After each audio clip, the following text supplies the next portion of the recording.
मैंने जो पहले पत्र दिया था, मैंने उसमें लिखा कि जिनकी तनख्वाह 1 लाख थी आईएएस की, वो तनख्वाह अब 3 लाख हो गई। सरकारी कर्मचारियों को टीए, डीए मिला के तनख्वाह 4 गुना हो गई है पिछले 14 साल में।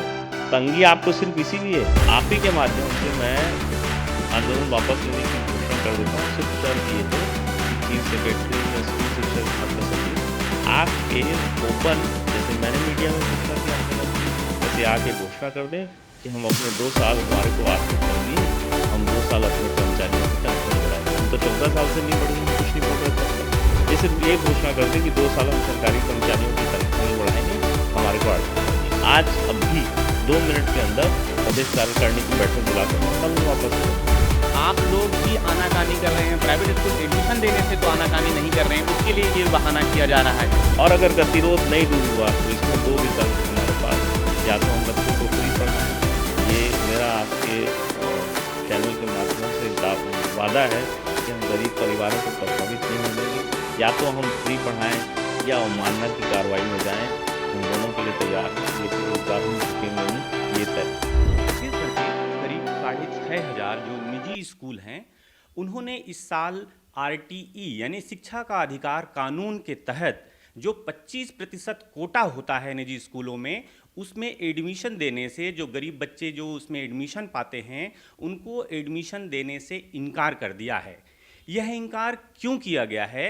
उसका प्राइवेट स्कूल मैनेजमेंट एसोसिएशन जो है, उसका मानना है कि जो प्रतिपूर्ति की राशि है वो पिछले कई वर्षों से नहीं बढ़ाई जा रही है और वो लंबे समय से इस प्रतिपूर्ति की राशि को बढ़ाने की मांग कर रहे हैं।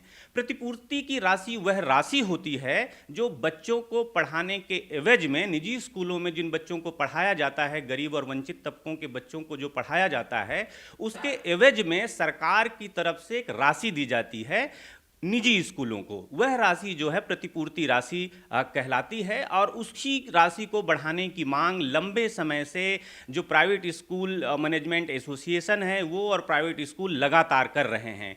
लेकिन जब वह राशि नहीं बढ़ाई गई और वो राशि यथावत उतना 11 से 14 वर्ष करीब हो गए हैं उस राशि को बढ़ाने की मांग करते हुए, जिसके बाद यह निर्णय प्राइवेट स्कूल मैनेजमेंट एसोसिएशन की ओर से लिया गया है। प्राइवेट स्कूल मैनेजमेंट एसोसिएशन के अध्यक्ष राजीव गुप्ता जी के साथ हम इस समय मौजूद हैं और हम जानना चाहते हैं उनसे कि उन्होंने ऐसा निर्णय क्यों लिया एसोसिएशन ने। क्या सिर्फ एक यही मुद्दा है, प्रतिपूर्ति की राशि का ही बस मुद्दा है, या कुछ और बातें ऐसी हैं? इस पर हम उनसे विस्तार से बात करेंगे। राजीव जी, बहुत बहुत स्वागत है आपका। और क्यों निर्णय ये आप लोगों को लेना पड़ा इस तरह का कि आप लोगों ने अचानक से ये निर्णय लिया और कल ये बात सामने निकल कर आई कि इस साल प्राइवेट स्कूल्स जो हैं वो जो गरीब और वंचित तबके के बच्चों को आरटी के तहत एडमिशन्स जो दिए जाते हैं, जिसकी प्रक्रिया लगभग चल भी रही है, वो एडमिशन्स इस साल नहीं दिए जाएंगे? देखिए, हम लगातार स्कूल शिक्षा विभाग के संपर्क में थे। हमारा एसोसिएशन का जब से गठन हुआ है 2012-13 से, 2011 में जब पहली बार एडमिशन हुए तो राज्य सरकार ने प्रतिपूर्ति राशि जो तय की थी, पहली से 5वीं तक की 7,000 और 6वीं से 8वीं तक की 11,400। उसके बाद 2016 से हम लगातार मांग करते रहे। प्रतिपूर्ति राशि का जो केंद्रीय कानून है उसमें नियम ये है कि राज्य शासन निजी स्कूलों को अपने यहाँ खर्च होने वाले प्रति विद्यार्थी का जो व्यय है उतना पैसा निजी स्कूलों को देंगे। अब 2016 से हम लगातार मांग करते रहे, लेकिन हुआ क्या कि ये हर बार हमारी मांग को किसी न किसी कारण टालते रहे। हम भी चूँकि इसमें गरीब परिवार जुड़े थे, इसलिए हम इस बात को एक हद तक करते रहे कि ठीक है, कोई बात नहीं, हो जाएगा। हम तो एक निजी स्कूल जो हैं, जो बड़े निजी स्कूल भी हैं, छोटे तो ठीक है, बड़े निजी स्कूल भी एक CSR की तरह इस एक्टिविटी को मानते हैं और निसंकोच और बिना किसी हिचक के चला रहे थे। लेकिन जब हमारी मांग लगातार अनदेखी करते रहे तो हमने हाई कोर्ट में याचिका लगाई। उसमें 19 सितंबर 2025 को आदेश आया कि इनका जो भी निवेदन है उसमें 6 महीने के अंदर निर्णय ले सरकार और इनका पुनर्निर्धारण का जो भी प्रक्रिया वो करे, नहीं करना तो रिजेक्ट कर दे। लेकिन हम उसके बाद लगातार स्कूल शिक्षा विभाग के संपर्क में हैं। इन्होंने जब 6 महीने भी हाई कोर्ट के आदेश की भी अनदेखी की, तब मामला अब ऐसा हो गया कि ना वो हमारा निवेदन मान रहे हैं, ना हाई कोर्ट का आदेश मानते, तो उसके बाद अब हमारे पास क्या विकल्प बचता। तो हमने प्रदेश कार्यकारिणी की बैठक के बाद सभी स्कूलों ने करीब 22 या 26 या 27 जिलों ने अपने डीओ को लिख के दे दिया कि हम असहयोग आंदोलन कर रहे हैं 1 मार्च से। फिर कल हमने मीडिया के माध्यम से घोषणा की कि हम इस साल प्रवेश नहीं लेंगे। इसमें सरकार कानूनी अधिकार स्कूल शिक्षा विभाग को है, वो कानूनी भी कोई अस्त्र का इस्तेमाल करते हैं उसको भी हम सहन करेंगे, लेकिन इस बार प्रवेश नहीं देंगे।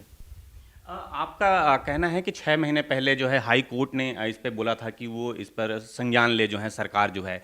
आप लोगों की बात किससे हुई? सरकार में जो मंत्री हैं उनसे हुई, मुख्यमंत्री से बातचीत हुई या अधिकारियों से बातचीत हुई? और आपको क्या लगता है ये जो आनाकानी 6 महीने से जो चल रही है वो किसके द्वारा हो रही है? ये राजनीतिक कोई कारण इसका नज़र आ रहा है या आर्थिक कारण इसको लेकर समझते हैं कि सरकार इस तरह से कुछ कर रही है, या अधिकारियों की ओर से इस तरह की देरी या लेट लतीफ़ी की जा रही है? देखिए, इसमें 2 कारण मुझे समझ में आते हैं कि जो ये इस मामले में सरकार स्कूल शिक्षा विभाग नहीं सोच रहा। पहला कारण नितांत राजनीतिक है, वो ये कि इस योजना से उनको कोई वोट नहीं मिलते, तो सरकार उन सारी योजनाओं जिसमें उसको वोट नहीं मिलते वो दोयम दर्जे की योजनाएं मानती है, भले इससे गरीब परिवारों का कितना ही भला क्यों ना हो। पहला। दूसरा, मेरी जब लगातार अधिकारियों से बात हो रही थी, वो सिद्धांततः तो इस बात से सहमत हैं कि ये गलत हो रहा है, इसको बढ़ाना चाहिए, लेकिन चूंकि ये मामला एक एंगल से राजनीतिक भी है, इसको लेकर मैंने माननीय स्कूल शिक्षा मंत्री से एक किसी प्रकरण में हम धन्यवाद देने गए थे संगठन के लोग, तो मैंने कहा, तो उन्होंने आर्थिक स्थिति के लिए कहा कि आर्थिक स्थिति बहुत अच्छी नहीं है। मैं मान रहा हूँ कि आर्थिक स्थिति अच्छी नहीं होगी, इसमें कोई दो राय नहीं, क्योंकि स्थितियाँ हमेशा एक समान नहीं होती।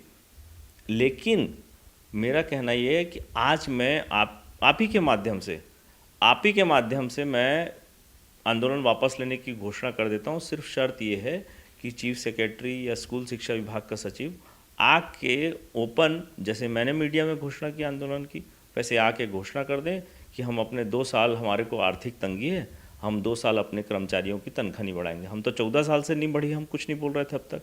ये सिर्फ ये घोषणा कर दें कि 2 साल हम सरकारी कर्मचारियों की तनख्वाह नहीं बढ़ाएंगे, हमारे को आर्थिक तंगी। आज अब भी 2 मिनट के अंदर प्रदेश कार्यकारिणी की बैठक बुला के हम आंदोलन वापस ले लेंगे। आपको तकलीफ सिर्फ गरीब विद्यार्थियों की शिक्षा के लिए है, पैसों की तकलीफ सिर्फ इसीलिए है, बाकी किसी चीज़ के लिए आपको तकलीफ नहीं है क्या? मैंने जो पहले पत्र दिया था, मैंने उसमें लिखा कि जिनकी तनख्वाह 1 लाख थी IAS की, वो तनख्वाह 3 लाख हो गई। सरकारी कर्मचारियों को TA DA मिला के तनख्वाह 4 गुना हो गई है पिछले 14 साल में। तंगी आपको सिर्फ इसीलिए है। और ठीक है, अगर ये नहीं बढ़ाते हैं तो हमने प्रदेश कार्यकारिणी में बहुत सारे स्कूलों ने इस बात को कहा कि अगर सरकार नहीं मानती तो हम प्रदेश कार्यकारिणी की बैठक लेके जितने स्कूल इसके लिए सहमत होंगे हम बच्चों को फ्री पढ़ाएंगे, नहीं लेंगे सरकार से पैसा, लेकिन इस बार हम झुकेंगे नहीं। अगर आप अपने निर्णय पर अडिग रहते हैं और सरकार की ओर से कोई प्रतिक्रिया नहीं आती है, कोई ठोस जवाब या ठोस कदम नहीं उठाए जाते हैं, तो जाहिर सी बात है इसका असर जो है बच्चों पर पड़ेगा, पालकों पर पड़ेगा। कितने बच्चे हैं, कितनी बड़ी संख्या है इन बच्चों की, जो कितने बच्चे इस पूरे इससे प्रभावित जो होंगे?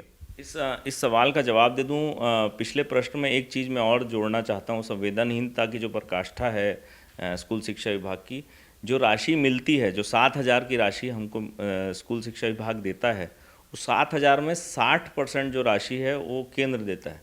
इनको सिर्फ लिख के ये देना है कि हमारे यहाँ जो खर्चा है वो ये है, हम RT के तहत इस स्कूलों को इतना पैसा देना चाहते हैं।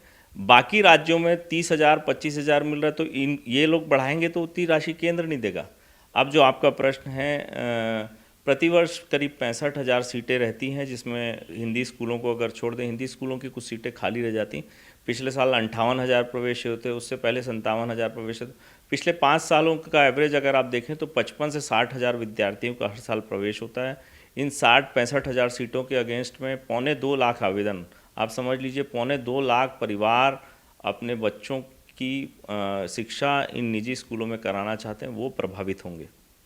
एक बार बार ये भी बात तो उठती है कि जो प्राइवेट स्कूल हैं वो आरटी के तहत बच्चों को एडमिशन नहीं देना चाहते क्योंकि जो प्रतिपूर्ति की राशि है वो बहुत कम है।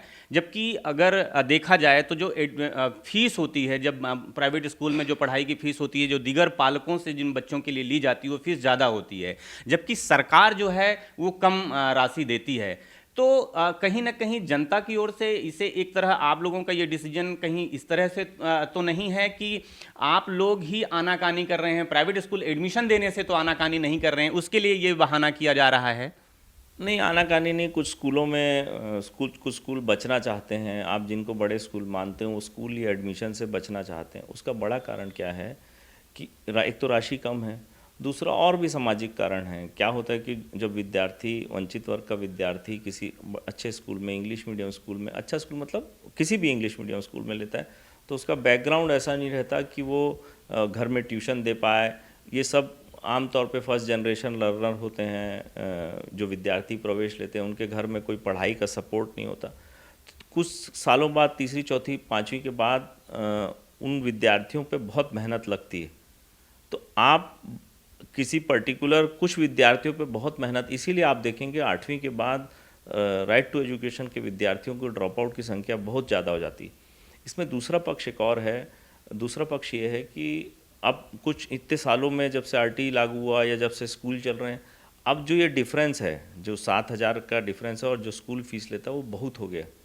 हो क्या रहा है कि जब आप किसी भी सिस्टम की, मान लीजिए किसी स्कूल में 1,000 बच्चे हैं तो 250 बच्चों की राशि इतनी कम है, तो उससे क्या हो रहा है, जो 750 या 75% बच्चे हैं उनके लिए अगर आप टीचर डिप्लॉय नहीं कर पा रहे, अच्छे टीचर नहीं रख पाए, तो उनकी गुणवत्ता भी प्रभावित हो रही है। ये भी एक बड़ा कारण है जो कि स्कूल बचना चाहते हैं। देखिए, आप इस पूरी प्रक्रिया को, इससे सिर्फ वो लोग प्रभावित नहीं हो रहे जो एडमिशन ले रहे हैं। इस आपकी संवेदनहीनता के कारण, आपके नकारेपन के कारण, आपकी अनदेखी के कारण बाकी विद्यार्थियों की भी पढ़ाई प्रभावित हो रही है। अच्छे टीचर नहीं रख पा रहे। अभी पिछले 4-5 सालों से, खासकर 2021-22 के बाद तो राशि समय पे मिलने लग गई। उससे पहले बहुत बुरी स्थिति थी। राशि समय पे मिल रही, लेकिन वो इतनी कम है कि हम अपने स्कूलों को दांव पे नहीं लगा सकते, क्योंकि जिन पालकों ने हमको पैसा दिया, पैसा दे के हम पढ़ा रहे हैं, वो तो चाहते हैं अच्छी शिक्षा हो, लेकिन इन 25% का जो स्लॉट है उसके कारण बहुत सारी गुणवत्ता प्रभावित हो रही है। बड़े स्कूल थोड़ा सा हिचकते हैं, इसमें कोई कोताही नहीं, लेकिन समाज में सब तरह के लोग होते हैं, अच्छे बुरे सब लोग होते हैं। अभी जो प्रतिपूर्ति की राशि आपको मिलती है, जिसको लेकर ये सारा विवाद और ये बखेड़ा खड़ा हुआ, वो कितनी मिलती है? किस स्टेज पर, प्राइमरी में, मिडिल पे, हाई या हायर सेकेंडरी स्कूल पे कितनी मिलती है? और दूसरा चीज़ जो मैं जानना चाहता हूँ वो है कि कौन से ऐसे स्टेट हैं, अलग अलग स्टेट्स में किस तरह से प्रतिपूर्ति की राशि क्या बढ़ी हुई मिलती है, ज़्यादा है, जिसके आधार पर आप लोग मांग कर रहे हैं? कोई ऐसा बेस होगा जिसके आधार पर आप लोग ये मांग कर रहे हैं? तो सबसे पहले मुझे ये बताइए कि किस लेवल पे कितनी राशि दी जाती है और अलग अलग राज्यों से वो कितनी कम है वो राशि? राज्य सरकार ने 2011 में जो तय की थी छत्तीसगढ़ में राशि, वो पहली से पाँचवीं तक की 7,000 थी, 6वीं से 8वीं तक की 11,400 थी। 2018 में जब कांग्रेस की सरकार आई तो उसने 9वीं से 12वीं को भी शिक्षा के अधिकार कानून के अंतर्गत ले लिया था। ये केंद्रीय कानून में नहीं है, सिर्फ छत्तीसगढ़ में है। उसकी राशि इन्होंने 15,000 तय की थी। लेकिन इतने सालों में क्या हुआ कि जो अच्छे राज्य हैं, जहाँ जहाँ जो शिक्षा को महत्वपूर्ण समझते हैं, ये चाहते हैं कि परिवार के बच्चे शिक्षा ग्रहण करके आएँ। दिल्ली में 25,000, चंडीगढ़ में 28,000, पहली से पाँचवीं तक की बात कर रहा हूँ। जो बड़े राज्य हैं, बड़े राज्य में ये माना जाता है कि छात्र संख्या ज़्यादा है तो फीस कम होगी। महाराष्ट्र में 18,000, राजस्थान में 16,000, गुजरात में 13,000, ये सब। और ये हर 2-3 साल में, 4 साल में पुनर्निर्धारण भी कर रहे हैं इन फीसों का। सिर्फ छत्तीसगढ़ सरकार, अच्छा इसमें और एक बड़ी बात, इनका कुल बजट इस साल जो इनको राशि आवंटित करनी हो 300 करोड़ है। 300 करोड़ में करीब 125 करोड़ केंद्र देती है। राशि इनकी 40% से ज़्यादा इसलिए हो गई कि नर्सरी PP1 PP2 की राशि इनको देनी पड़ती है और 9वीं से 12वीं तक की राशि इनको देनी पड़ती है। लेकिन आप 10,000 20,000 करोड़ के बजट में 300 करोड़ आप गरीब बच्चों के लिए भी निकाल पा रहे हैं। ये तो मुझे ऐसा लगता है कि स्कूल शिक्षा विभाग को दोबारा सोचना चाहिए इस मामले में। राशि तो कम मिलती ही है जिसको लेकर आप लोग मुद्दा उठा रहे हैं और बात कर रहे हैं। क्या इस राशि जो मिलती है, जो ये समय पे मिल जाती है या इसमें भी देरी होती है कि समय पे नहीं मिल पाती, साल 2 साल 3 साल का इंतजार करना पड़ता है? क्या इस तरह की भी चीज़ें हैं? नहीं, राशि पिछले 5 सालों में मैं बार बार अपने पॉडकास्ट में या किसी भी मीडिया के इंटरव्यू में जो स्कूल शिक्षा सचिव थे आलोक शुक्ला सर, उनका मैं धन्यवाद देता हूँ, इस बार भी धन्यवाद देता हूँ। उन्होंने इस पूरे सिस्टम को, इससे पहले उसमें बहुत करप्शन था, 10% कमीशन जाती थी, डीओ और जिला शिक्षा अधिकारी कार्यालय इसमें 10% कमीशन, उस पूरे सिस्टम को पारदर्शी कर दिया और हर स्कूल को पता है कि उसको कितना पैसा लेना है, कब लेना है। पिछले 4-5 सालों से समय पे आ रही है। इस बार तो हमको राज्य सरकार ने दिवाली से पहले पैसा दे दिया था, धनतेरस वाले दिन करीब 250 करोड़ रुपए ट्रांसफ़र होते। लेकिन सिस्टम पारदर्शी है, समय पे राशि मिल रही है और इसमें राशि मिलने में कोई दिक्कत नहीं। तो अब अगला स्टेप क्या होगा आप लोगों का, कि अगर मान लीजिए कि सरकार आपकी मांग को मानने को तैयार नहीं होती है, तो अब आप क्या करेंगे इसके बाद आगे? देखिए, इसमें मुझे ऐसा लगता है गतिरोध को दूर करना दोनों तरफ की पहल होनी चाहिए, हमारी भी और स्कूल शिक्षा विभाग की। हम भी एक कदम चलें, वो भी एक कदम चलें, क्योंकि इसमें जो लोग प्रभावित होंगे उनको प्रभावित करना हमारा कोई उद्देश्य नहीं है। हम सरकार को जगाना चाहते थे, स्कूल शिक्षा विभाग को जगाना चाहते थे। मुझे ऐसा लगता है कि ये प्रक्रिया है, जो फीस का निर्धारण एक प्रक्रिया है जिसमें कमेटी बनेगी। कमेटी केंद्र को बताएगी कि वही 7,000 से बढ़ के वो 20,000 हो गई, 15,000 हो गई, 18,000 हो गई। उतनी राशि मुझे लगता है केंद्र सहर्ष तैयार हो जाएगा, क्योंकि वो तो राशि अंकों में है। तो मुझे ऐसा लगता है कि स्कूल शिक्षा विभाग को एक कदम बढ़ना चाहिए। और अगर गतिरोध नहीं दूर हुआ तो इसमें 2 विकल्प हैं हमारे पास, या तो हम बच्चों को फ्री पढ़ाएं, ये मेरा आपके चैनल के माध्यम से वादा है कि हम गरीब परिवारों को प्रभावित नहीं होने देंगे, या तो हम फ्री पढ़ाएं या अवमानना की कार्रवाई में जाएं। हम दोनों के लिए तैयार हैं, लेकिन इस बार हम झुकेंगे नहीं, ये तय है।